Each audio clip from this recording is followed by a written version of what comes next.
17 years in the field teaches you things they don't cover in ranger training. How to tell the difference between a black bear bluff charge and the real thing. Which mushrooms the elk avoid in late autumn. The exact sound a widowmaker branch makes half a second before it drops on your head. And when something in the woods doesn't belong. I'm Marcus Webb, Oregon State Parks, Backcountry Division. I've worked Crater Lake, Mount Hood, the Columbia Gorge, and more fire towers than I care to count. I've pulled lost hikers out of ravines, fought wildfires that crowned faster than a man could run, and spent enough nights alone in the wilderness that the sound of my own breathing doesn't keep me awake anymore. I thought I'd seen everything these forests had to offer. I was wrong. This happened at Firewatch Tower 9 in the Willamette National Forest, about 60 miles southeast of Eugene. The Willamette is old-growth territory, Douglas fir and western hemlock that were already centuries old when the first loggers arrived. Dense canopy, thick understory, the kind of forest where sunlight barely reaches the ground even at noon. Moss grows on everything. The air smells like wet earth and decomposition, and the wind never stops. That's the thing about Tower 9 that hits you first. The wind is constant, aggressive, relentless, howling through the guy wires 24 hours a day. It's not like other towers where you get morning calm or evening lulls. This place screams from dawn to dusk and all through the night. The whole structure sways in rhythm with it, metal groaning, the catwalk rattling, everything singing that high-pitched frequency that gets inside your skull after a few hours. I got assigned there in early December, replacing a guy named Dermot who'd requested emergency transfer after 11 days. My supervisor, Linda Kearns, handed me the keys during the briefing without much explanation. Dermot said the isolation got to him, she mentioned, sliding a laminated protocol card across her desk. Said he couldn't handle the wind noise. Kept him awake. I glanced at the card. Standard procedures. Twice daily radio check-ins. Hourly weather logs, wildlife activity reports, firewatch protocols. 11 days isn't much of a rotation, I said.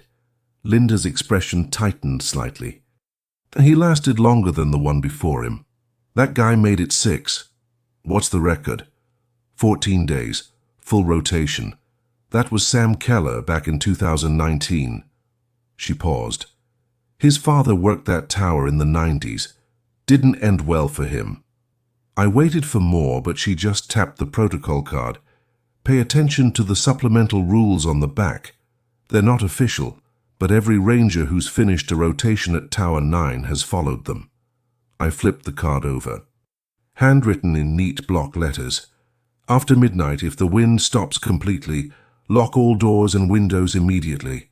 Do not make noise. Do not look outside for longer than necessary. Wait for the wind to return. Wind stops? I asked. I thought you said the wind never stops up there. It doesn't, Linda said. Until it does. The hike up to Tower 9 took 45 minutes through snow that was already knee-deep in places. My pack weighed 60 pounds, 2 weeks of food, spare propane canisters, batteries, first aid, and the Winchester Model 70. I'd carried on every backcountry assignment since 2011.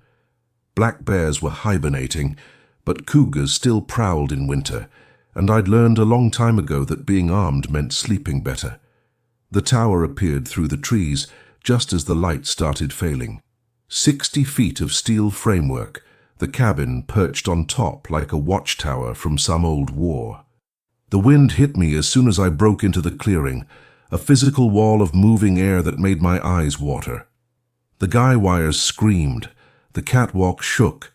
Even the stairs vibrated under my boots as I climbed. Inside the cabin, I dropped my pack and looked around. Standard 10 by 10 layout, cot in the corner, propane heater and stove along one wall, desk with the radio and weather station, narrow counter with a hand pump sink. Windows on all 4 sides, each one reinforced with steel mesh on the outside. Protection against branches in high wind. Dermot's stuff was still here. Sleeping bag on the cot. Spare boots by the door. A paperback novel face down on the desk, bookmark about halfway through. Coffee mug in the sink with a dried brown ring at the bottom. He'd left in a hurry. I did a quick systems check. Radio worked, clear signal to Eugene, propane tanks full, weather instruments calibrated, door locks functional. Everything by the book, except for one thing. There was duct tape around every window frame, thick layers of it, sealing the gaps between glass and frame like someone had been trying to make the cabin airtight. Some of the tape was old and yellowed, some of it looked fresh. I peeled most of it off. I needed ventilation, and whatever Dermot's problem had been, I wasn't about to suffocate because of it. By the time I finished unpacking and logging the day's weather data, it was past 8. I heated a can of chili, ate standing at the west window watching the last blue fade from the sky, then settled into the chair by the desk with Dermot's abandoned novel. The wind howled, the tower swayed, the whole structure hummed like a tuning fork. I fell asleep sometime after 10, still dressed, rifle propped against the wall next to the cot. I woke at 1:22 a.m. to total silence. Not quiet, not calm. Silence. The kind of silence that's so complete it feels like pressure against your eardrums. The wind had stopped. I sat up slowly, heart already accelerating. Through the windows, I could see the forest in the moonlight, every tree perfectly still, not a single branch moving. It looked like a photograph, like the whole world had been paused. I remembered the protocol card. After midnight, if the wind stops completely, lock all doors and windows immediately. I was off the cot and moving before I'd fully processed the thought. Checked the door, locked deadbolt engaged, checked the windows, all 4 latched, grabbed the rifle and moved back to the center of the cabin where I had clean sightlines to every entry point. Then I waited. The silence stretched. Seconds became a minute. 2 minutes. My own breathing sounded deafening. At 1:28 I heard it. Footsteps on the stairs. Not human footsteps. Too heavy. Too deliberate. Each impact on the metal steps was followed by a scraping sound, claws dragging across steel. Something was climbing toward me. I raised the rifle to my shoulder, aiming at the door, finger resting along the trigger guard. My hands were steady. 17 years of experience kept the panic at bay, but my pulse hammered in my throat. The footsteps climbed, slow, patient, each step measured, like whatever was out there wasn't in any hurry. I counted. 30 steps, 40, 50. The tower stairs had 63 steps total. I'd counted them on the way up. At 60, the footsteps stopped. Silence again. 10 seconds. 20. Then I heard it on the catwalk. Not footsteps now. Something heavier, moving on all 4s, claws clicking against the metal grating in a rhythm that was wrong. Too many limbs, too much weight. It circled the cabin. Slowly. I tracked the sound. North window, east window, south window. When it reached the west window, it stopped. I could hear breathing. Deep, wet, rasping breaths that fogged the glass from the outside. Through the window I saw it. 10 feet from the glass, crouched on the catwalk, was something that shouldn't exist. It was massive, easily 6 feet tall even on all 4s, with a barrel chest and gaunt flanks that showed ribs beneath matted black fur. The head was the worst part. Canine, but wrong. The snout was too long, the jaw too wide, the proportions all off like someone had taken a wolf's skull and stretched it. The ears stood erect, triangular and alert.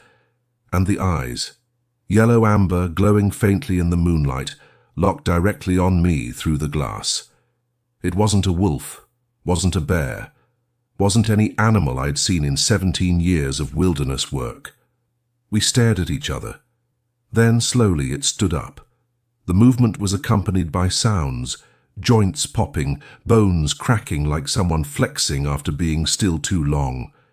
It rose to its full height, and I realized with a sick lurch in my stomach that it was standing on 2 legs now, 10 feet tall, maybe more.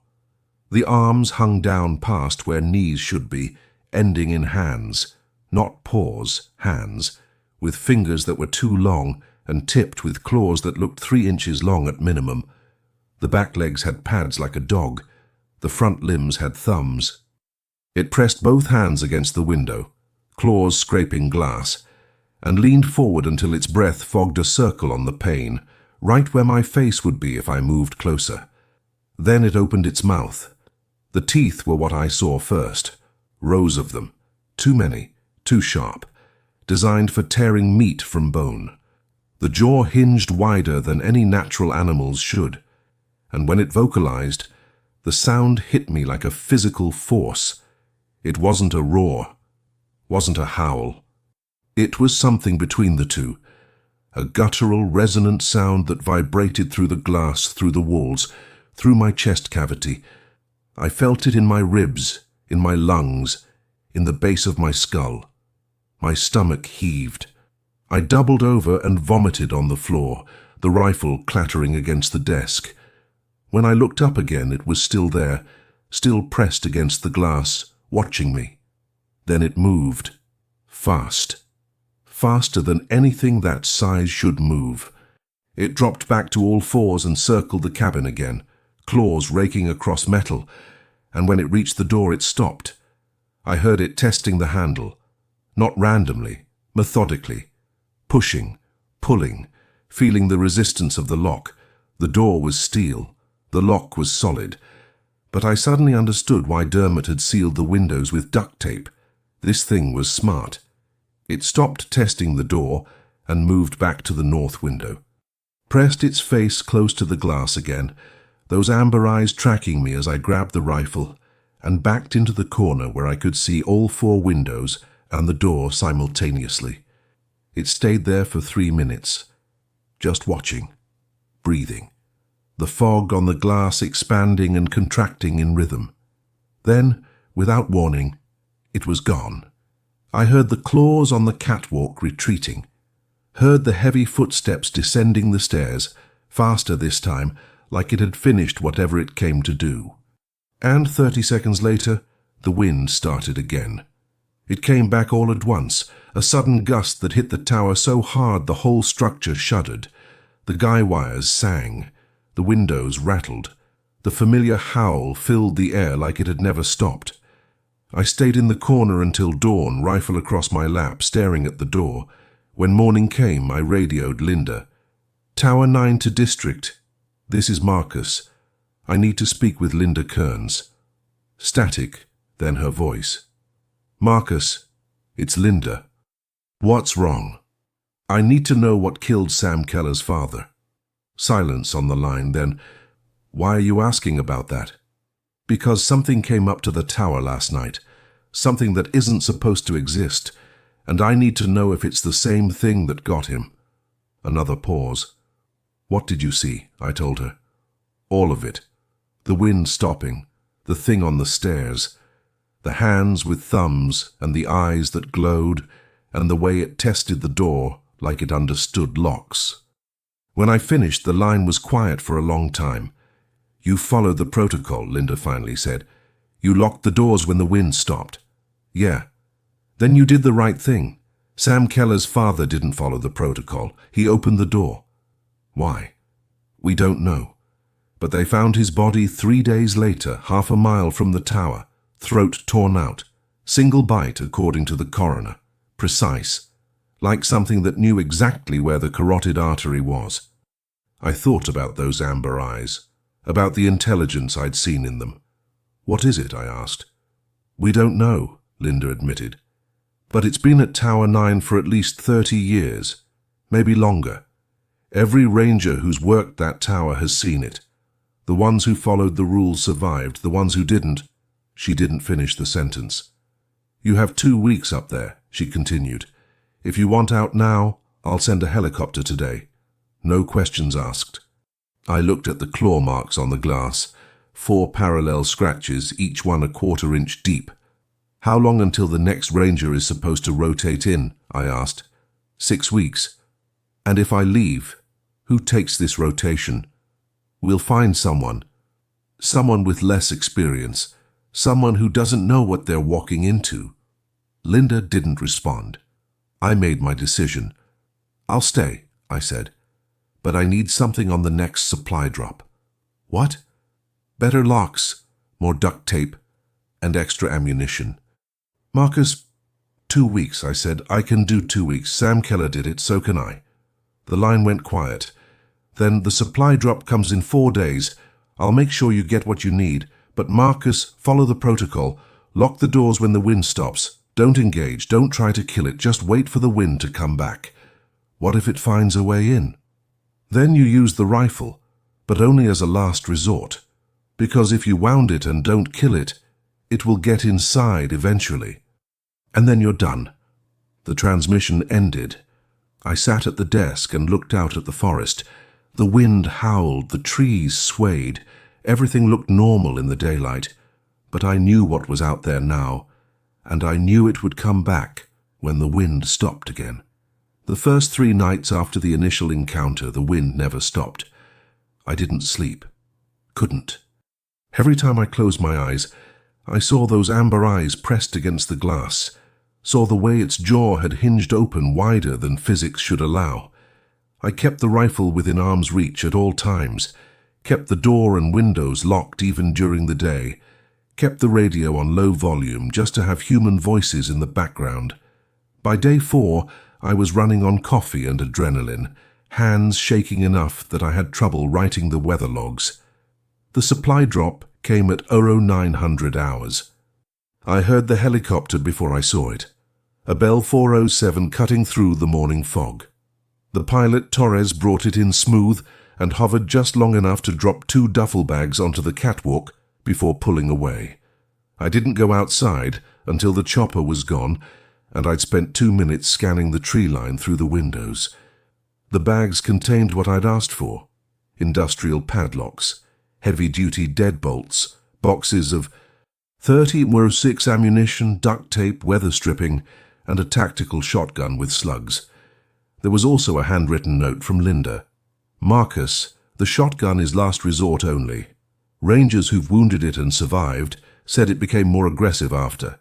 Stay locked in, stay quiet, you're doing good. L." I spent the day reinforcing, installed the new deadbolts on the door, one at the top of the frame, one at the bottom, creating a 3-point locking system. Retaped all the window seals with triple layers, checked every gap, every seam, every potential entry point. By the time I finished, the cabin looked like a bunker. That night, I sat in the chair facing the door, shotgun across my lap, rifle leaning against my shoulder, and waited. The wind howled until 2:14 a.m. Then it stopped. I was on my feet immediately, checking locks. Door secured. Windows latched. I moved to the center of the cabin where I had clear sight lines to everything and raised the shotgun. The footsteps started at 2:19, same as before.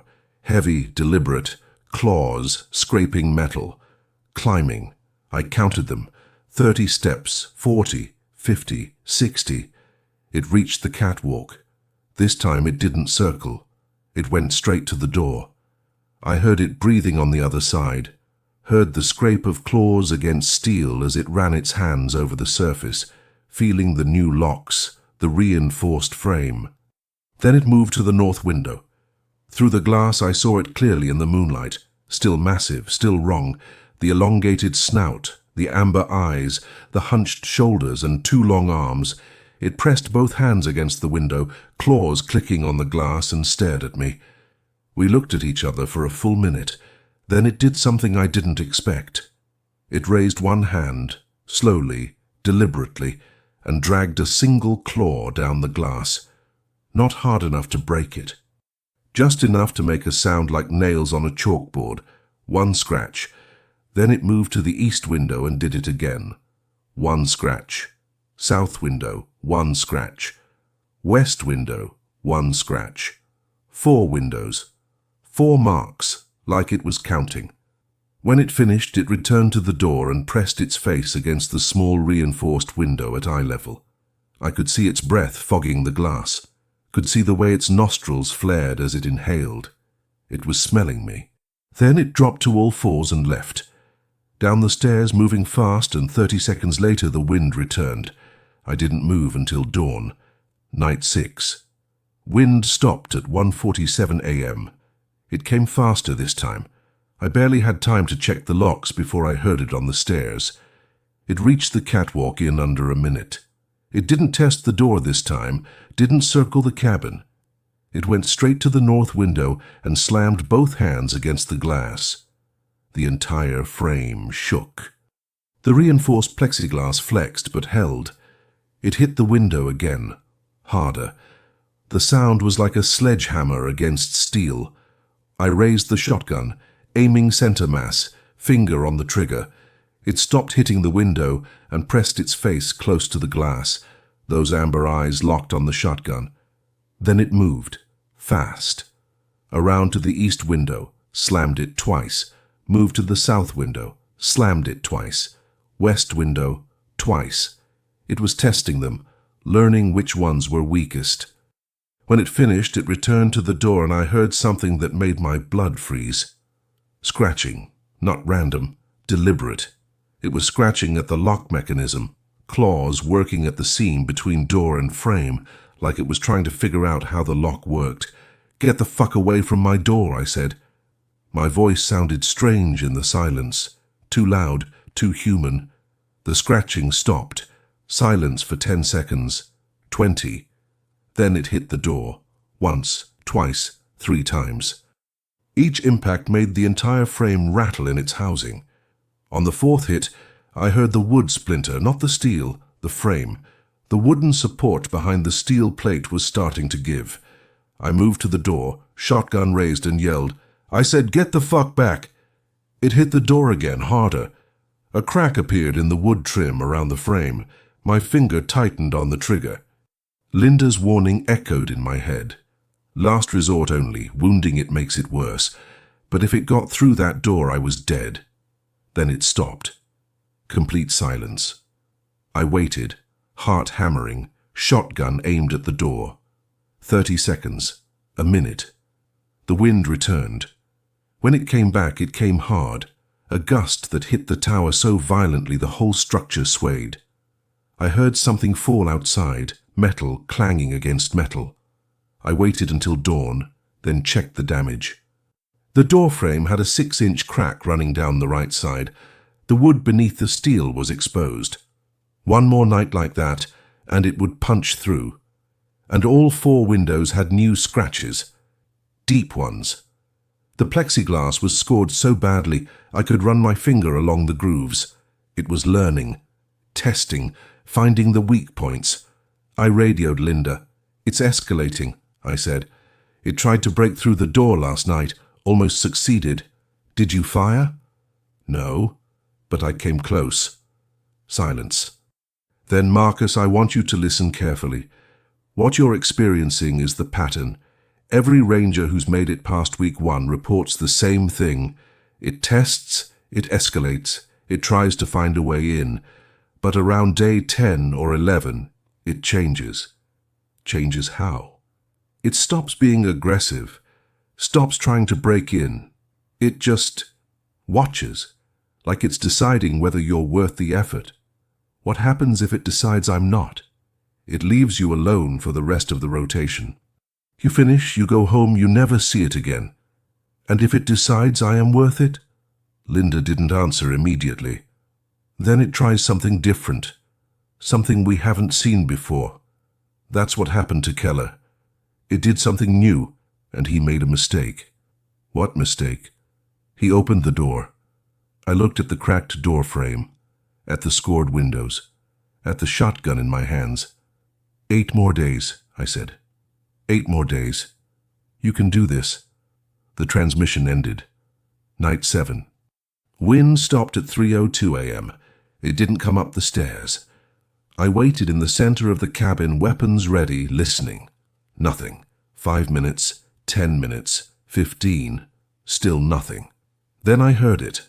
Not from the catwalk, from below, under the tower. It was circling the base, moving through the snow, and every few seconds it would stop, and I'd hear a heavy impact, like it was hitting the steel support columns, testing the foundation, looking for another way up. I moved to the north window and looked down.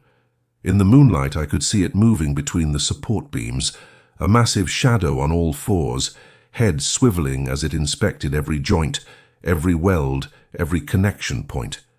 It was hunting for structural weaknesses. I watched it circle 3 times. On the 4th circuit it stopped directly below the cabin and looked up. Our eyes met through 60 feet of empty air. It stood on its hind legs, arms hanging at its sides, head tilted slightly like it was calculating something. Then it opened its mouth and vocalized. The sound traveled up through the tower's frame, vibrating through the metal, through the floorboards, through my boots and into my chest. It wasn't as loud as the first time, distance muted it, but it still made my vision blur and my stomach clench. When it finished, it dropped back to all fours and walked into the forest. The wind returned 2 minutes later. Night 8. Wind stopped at 12:54 a.m., earlier than ever before. It came up the stairs, reached the catwalk, but this time it didn't test the windows or the door. It climbed onto the roof.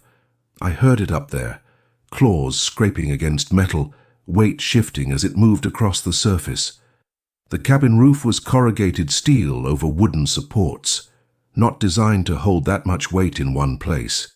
It walked from one end to the other, slowly, deliberately. Then it stopped directly above where I stood. I raised the shotgun, aiming at the ceiling, tracking the sound. It scratched, not hard, just persistent, scritch, scritch, scritch, like it was measuring the thickness of the metal. Then it hit the roof, once, twice.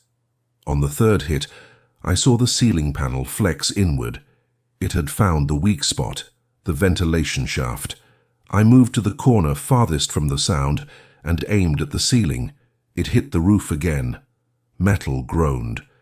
The panel buckled further. One more hit and it would punch through. I squeezed the trigger. The shotgun blast was deafening in the enclosed space. The slug punched through the ceiling and out through the roof, leaving a hole the size of a baseball. Silence. Then the sound of claws retreating across the roof, moving fast, down the support column on the outside of the tower. The wind didn't return for 5 minutes. When it did, I climbed onto the desk and inspected the damage. The roof had a dent the size of a dinner plate where it had been hitting. Another 2 or 3 impacts and it would have broken through. I'd stopped it, but I'd also fired. Linda's warning came back. If you wound it and don't kill it, it will get inside eventually.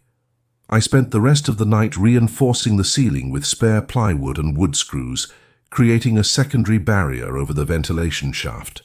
When I radioed Linda at dawn, I told her what happened. "You fired," she said flatly. "It was about to come through the roof. Did you hit it?" "I don't know, maybe."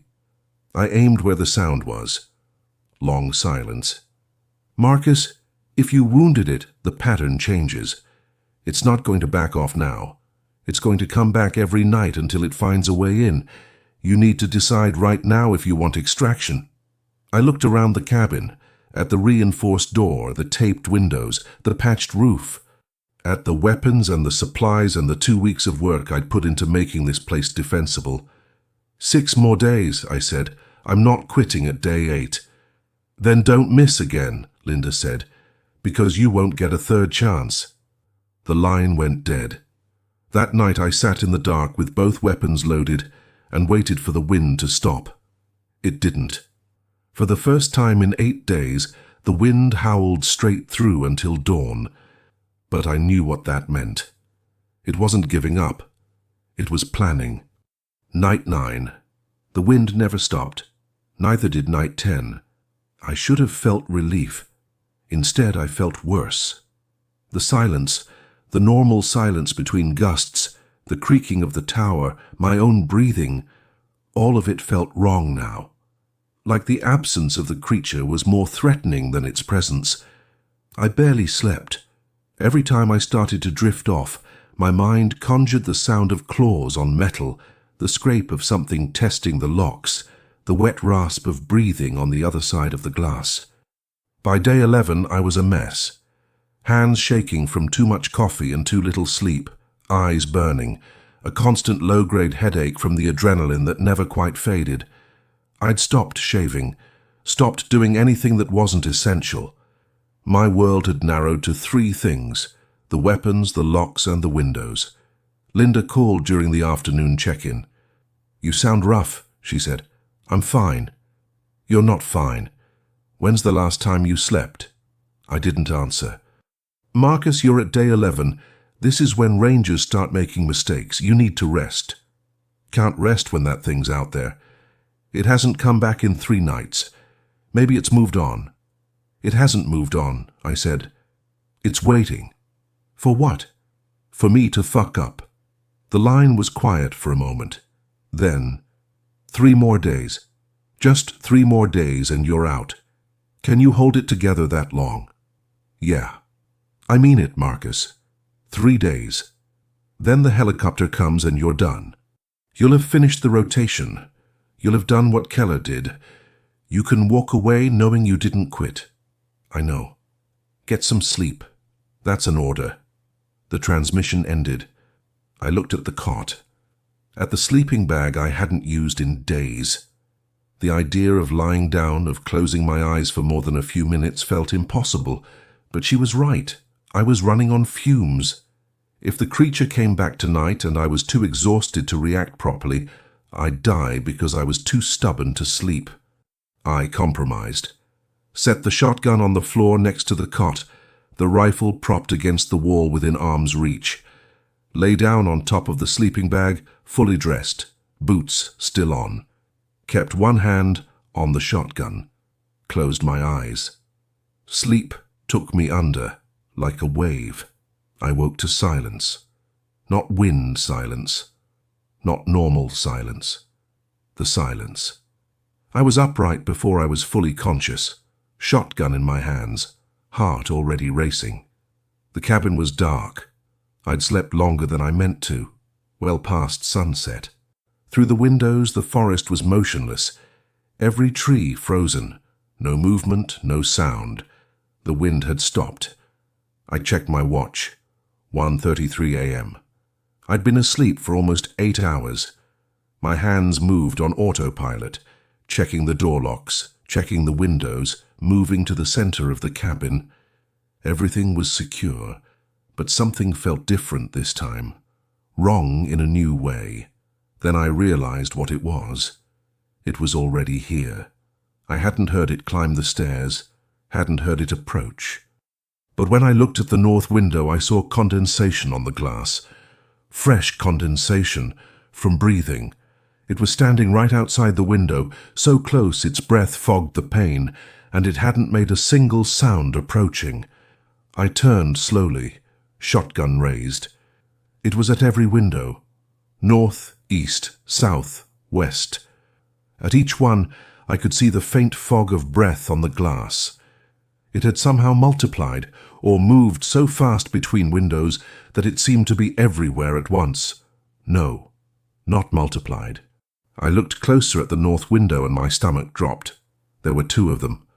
2 sets of amber eyes gleaming in the darkness. 2 massive shapes pressed against the glass, shoulder to shoulder, both staring at me. The east window, 2 more. South window, 2. West window, 2. 8 of them, surrounding the tower, all perfectly silent, all watching. My brain struggled to process it. How? Where had they come from? Had they been out there all along, waiting? Had the first one been calling others? The one at the north window, the largest one, the one I recognized from the first night, pressed both hands against the glass. The others did the same, moving in perfect synchronization, 8 creatures, 16 hands, all pressing against the windows at once. The frames creaked under the pressure. I spun in a circle, trying to watch all 4 windows simultaneously, shotgun moving from target to target. I couldn't cover them all. If they came through at the same time, I'd get maybe 2 shots before they were on me. Then the largest one did something that made my blood freeze. It smiled. Not a dog's expression, not an animal baring its teeth. An actual smile. The corners of its mouth pulled back, lips curling, revealing rows of teeth. And its eyes, those amber eyes, narrowed with something that looked like satisfaction. It was enjoying this. Then, as one, they all pulled back from the windows and dropped to all fours. I heard them moving, circling. Not on the catwalk anymore, below it, on the support beams, climbing on the tower's framework itself like massive spiders. The metal groaned and creaked as they distributed their weight across the structure. They were all over the tower, above me, below me, on every side. One of them hit the west window, not testing, attacking. The plexiglass cracked, another hit the east window. A spiderweb fracture spread across the surface. They were going to break through. I fired at the west window. The blast took out the already cracked plexiglass and hit something beyond. I heard a yelp, sharp and high-pitched, followed by the sound of something heavy falling through the framework and hitting the ground 60 feet below. One down. The others responded immediately. The impacts on the windows intensified, rhythmic, coordinated, like they were battering rams. The north window shattered inward, safety glass spraying across the floor. Cold air rushed in, and with it, a clawed hand.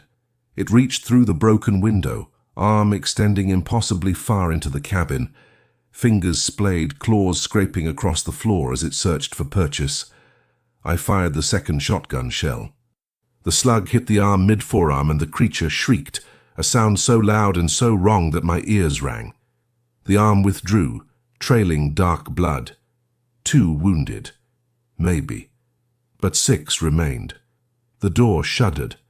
Something was hitting it from the outside, not with hands, with its entire body, shoulder-checking the steel with enough force that the repaired frame cracked further with each impact. The south window exploded inward.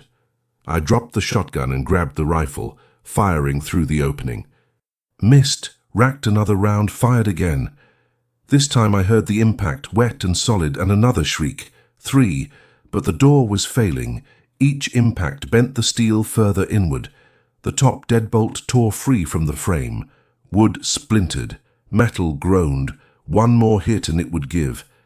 I backed into the corner farthest from the door, rifle raised, and waited for the final impact. It never came. Instead, the attack stopped, all of them, simultaneously. The creatures went silent. No more impacts, no more movement, just the sound of breathing. Multiple sources surrounding the cabin, in and out of sync with each other. Then, from the shattered north window, a sound I'd heard before, the vocalization. But this time, it wasn't one voice. It was all of them. 6 creatures vocalizing in unison, a harmonic resonance that made the entire cabin vibrate. The remaining windows cracked. The floor buzzed beneath my boots, my vision blurred, my sinuses filled with pressure. I dropped to my knees, hands over my ears, and screamed. The vocalization cut off. Silence. Then, faint at first but growing stronger, I heard it. Wind. The wind was coming back. The creatures heard it too. I could tell by the way they shifted, the sudden urgency in their movements. They were retreating, off the tower, down the supports, back into the forest. The wind hit like a freight train, a massive gust that nearly knocked me over even inside the cabin. The tower swayed violently. Broken glass blew across the floor. Cold air roared through the shattered windows, but the creatures were gone. I stayed on the floor, gasping, ears ringing, while the wind howled around me. Dawn came eventually. It always does. I sat on the cot, rifle across my lap, staring at the destruction. 2 windows completely gone, one door barely hanging on its hinges. Blood on the catwalk, dark and thick, already freezing in the morning cold. And below, in the snow at the base of the tower, a massive shape that wasn't moving. I'd killed one, maybe wounded 2 others, but 6 had escaped. When I radioed Linda, my voice was hoarse from screaming. "It wasn't one," I said. "There were 8 of them. They attacked all at once, coordinated." Silence on the line, then, "Say that again." 8. They surrounded the tower, came at me from all sides. I killed 1, maybe wounded 2 more. But Marcus, her voice was shaking. "No one's ever reported more than 1, not in 30 years. Well, there's at least 7 still out there, maybe more. I'm sending the helicopter now, right now. You're done." "Can't send a helicopter. Wind's too strong. You said yourself they can't fly in these conditions." "Then we wait for a break and I'm pulling you out the second we have one." "Linda." I took a breath. 2 more days. That's all I have left. If I leave now, I didn't finish. I made it 11 days. Keller made it 14. I'm not quitting with 2 days left. Marcus, this isn't about pride anymore. This is about survival. If they come back tonight, I'll be ready. I know what I'm dealing with now. I know their pattern. You can't fight off 8 of them. I don't have to fight 8. I hurt them bad last night. They'll be more cautious. Maybe they won't come back at all. The line was quiet for a long time. "I can't order you to stay, but I'm begging you to reconsider." 2 days, I repeated, just 2 more days. The transmission ended.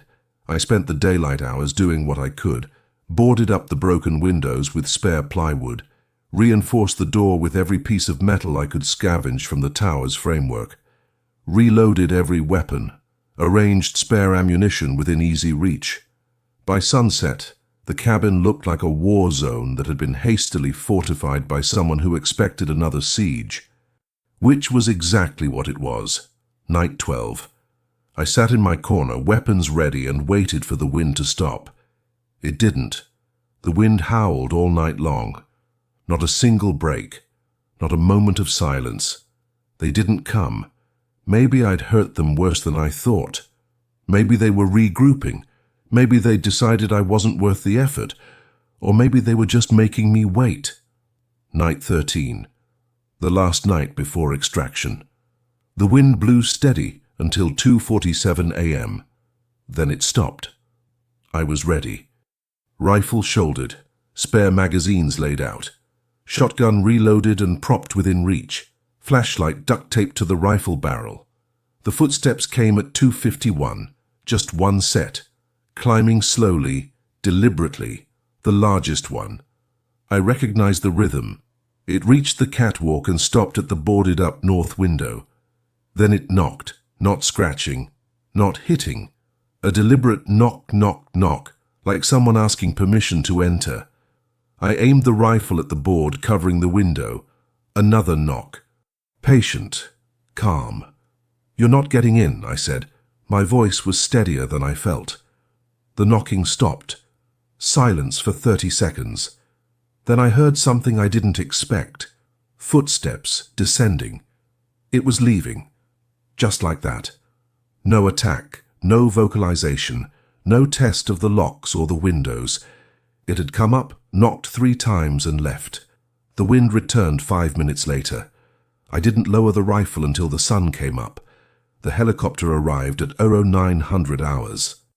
Torres brought it in first, hovered just long enough for me to throw my pack through the door and climb aboard.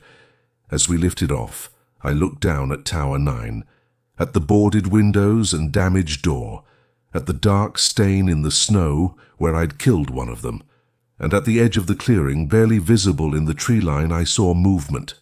7 shapes, watching. The largest one stood on 2 legs, arms hanging at its sides. As the helicopter banked away, I could have sworn it raised one hand. Not threatening, not beckoning, just acknowledging. I'd survived, but I'd never be able to explain to anyone what surviving had cost. Linda met me in Eugene. She took one look at me, the weight I'd lost, the dark circles, the way my hands still shook, and didn't ask questions. "You finished," was all she said. "Yeah. 14 days, full rotation. You matched Keller's record. Is Tower 9 being decommissioned?" She hesitated. We're discussing it. That's not an answer. The answer is no. We need that Firewatch position, and there's always someone willing to take a rotation. I thought about the creature's knock, about the way it had simply left after I'd refused to open the door, about the intelligence in those amber eyes. Put me in for next winter, I said. Linda stared at me. You're not serious. I'm serious. Whatever those things are, they're not mindless. They learn. They adapt. If we're going to keep rangers safe up there, someone needs to understand them better. Marcus, you barely survived. But I did survive. And now I know what to expect. She studied my face for a long moment. Then she pulled out a file and handed it to me. This is Sam Keller's report, from his rotation in 2019, the full version, not the sanitized one we keep in official records. If you're really considering going back, you should read it first. I took the file. Go home, Linda said quietly. Get some sleep, eat real food, spend time with people who don't live in towers, then decide if you really want to do this again. I nodded. But I'd already decided. Something was living in those woods, something that had been there for decades, maybe longer, something intelligent enough to coordinate, to plan, to test and learn and adapt. And the only thing standing between it and the next unsuspecting ranger was a laminated card with a handwritten rule. After midnight, if the wind stops, lock the doors. It wasn't enough. Someone needed to learn more, and apparently that someone was me. I didn't go back to Tower 9 that next winter. Linda convinced me to take a different assignment, summer trail patrol in the Columbia Gorge, where the biggest threat was dehydrated hikers and the occasional rattlesnake. Safe, predictable, boring. I spent those months reading Sam Keller's file, every page, every note, every observation he'd made during his 14 days at Tower 9. Most of it I already knew. The wind stopping, the creature testing the locks, the escalation pattern. But there were details buried in the report that the official version had omitted. Keller had counted the scratches on the windows. Each night the creature added more. By day 14, there were over 200 individual claw marks on the north window alone, like it had been keeping score. He documented vocalizations. Not just the chest-vibrating roar I'd experienced, but other sounds. Huffing, something that sounded almost like laughter. And once, on night 12, what he described as a low, repetitive sound that might have been words, though in no language I recognized. But the most disturbing entry came from night 13, the night before his extraction. It knocked on the door 3 times. When I didn't answer, it left. I think it was saying goodbye. The same thing that had happened to me. 3 knocks, then departure, like it had rules of its own. At the end of the file was a handwritten note, dated 6 months after Keller's rotation. I've been researching local history. Chinook and Kalapuya tribes both have stories about the Willamette forests. They called them the Watching Woods. Said there were spirits that lived in the deep places, neither animal nor human, but something in between. The tribes had rules about entering certain territories, specific times you could travel, offerings you had to leave. They didn't hunt in those areas, didn't camp there, didn't even speak about them except in winter. I think Tower 9 is built on one of those territories, and I think whatever lives there has been watching us for a lot longer than 30 years. If anyone reads this, don't try to kill them, don't try to communicate. Just follow the rules. Lock the doors when the wind stops. Wait for morning. Leave when your time is up. They'll let you go if you respect the boundary.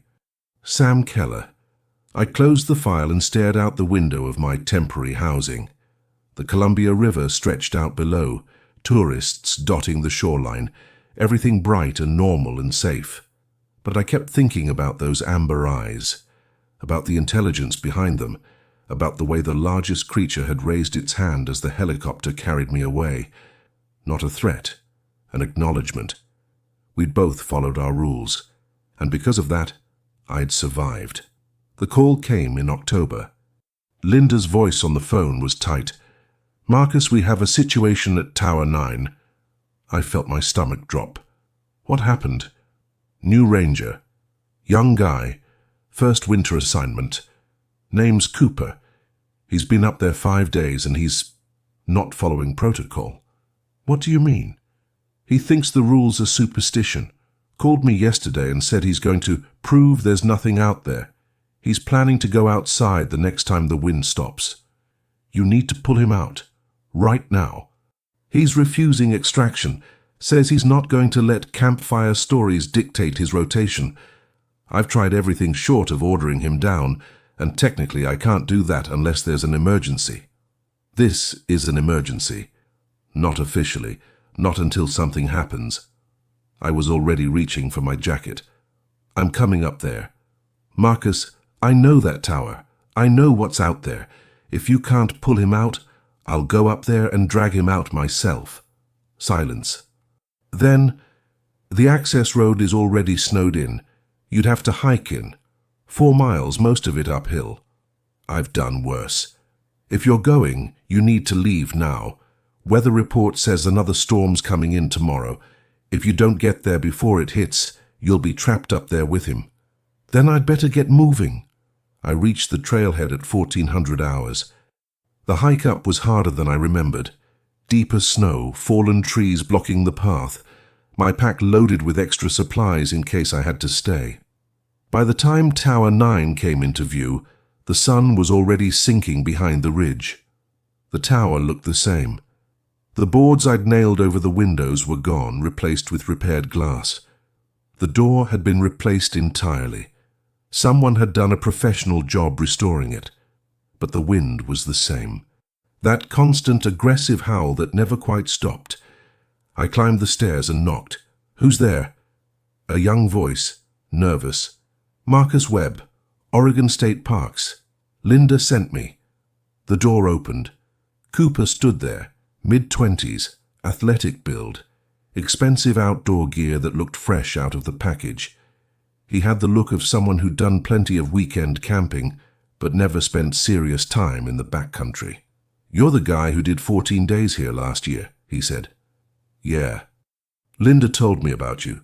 Said you followed all the superstitious bullshit and convinced yourself there was something out here." I pushed past him into the cabin. It looked different. He'd brought a laptop, a portable speaker, LED lanterns. The place looked more like a dorm room than a ranger station. "There is something out here," I said, "and if you're smart, you'll pack your gear and come down with me right now." "I've been here 5 nights, Cooper said. "Nothing has happened. 0. The wind stops sometimes, sure, but I've looked outside when it does. There's nothing there." "You went outside when the wind stopped?" "Yeah, twice. Walked around the catwalk. Looked in the woods. Nothing. It's just wind patterns and echo effects making people paranoid." My chest tightened. "When did you go outside?" "Night 3 and night 4. Haven't bothered since because there's literally nothing." "You broke the rule," I said quietly. "Twice." "There is no rule. It's just a story to scare rookies." I looked at him. At his confidence, his dismissive tone, his complete lack of understanding about what he'd done. He'd gone outside, shown himself, proven he wouldn't follow the boundary, and the creatures hadn't responded yet because they were waiting, learning his pattern, deciding what to do with someone who didn't respect the rules. "Pack your gear," I said. "We're leaving. Now." "I'm not leaving. I have 9 more days on this rotation and I'm going to finish it. If you stay here tonight, you're going to die." "Oh, come on." "I'm not asking," I said. "I'm telling you. Pack your shit or I'll pack it for you, but we're going down this mountain before dark." Something in my voice must have gotten through because his expression shifted. Less cocky, more uncertain. "You're serious. Dead serious. You went outside. You showed them you won't follow the rules. They've been watching you for 5 days, learning your patterns, and tonight they're going to come for you. If we're not off this tower by sunset, we're both dead." Cooper stared at me. Then he looked out the window at the forest, at the long shadows stretching between the trees. "Okay," he said quietly. Okay, let me grab my pack. He started gathering his gear. I helped, moving fast, throwing things into his pack without organizing. We had maybe an hour of good light left. Less if the clouds moved in. We were almost ready when I heard it. The wind stopped. Complete silence. Cooper froze. It's only 4:30. The wind's never stopped this early before. I grabbed my rifle from where I'd leaned it against the wall. How many times has it stopped when you've been here? Twice, both times after midnight. It's changing the pattern. Because you're here. Because I'm here. I moved to the window and looked out. They were already surrounding the tower. Not 8 this time. More. I counted 12 shapes moving through the trees, maybe more beyond them in the shadows, and at the base of the stairs, blocking our exit, the largest one stood on 2 legs and looked up at the cabin. "Oh God," Cooper whispered. He'd seen them too. "Oh God, what are those?" "The things the rules were trying to protect you from." The creatures didn't approach immediately. They just positioned themselves, surrounding the tower, cutting off escape routes. Patient. Organized. The largest one placed both hands on the railing of the stairs and started climbing. "What do we do?" Cooper's voice was shaking. I checked my rifle, checked the spare magazines, did the math in my head. 12 creatures, maybe 15. 20 rounds in the rifle, 30 more in the magazines, not enough. "We follow the rules now," I said. "Lock the door, stay quiet, wait for the wind." What if the wind doesn't come back?